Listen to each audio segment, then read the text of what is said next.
Hello guys, so in today's video I'm quickly going to show you how to appear offline on Discord. So let's get to it.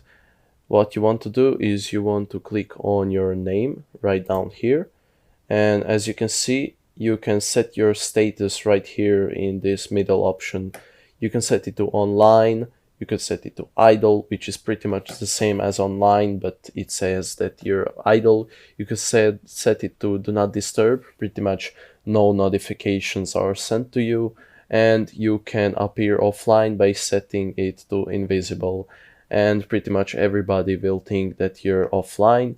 You can also set custom status. Let's say I want to appear offline, and let's set custom status to it. Let's say offline today only. God damn it. Okay.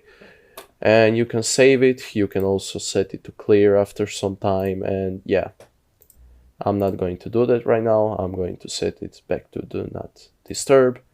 So yeah, I hope this video helped you. If it did, leave a like. If you have any questions, ask down below in the comment section. And if you want more videos and tutorials just like this, subscribe. Anyhow, guys, have a nice day.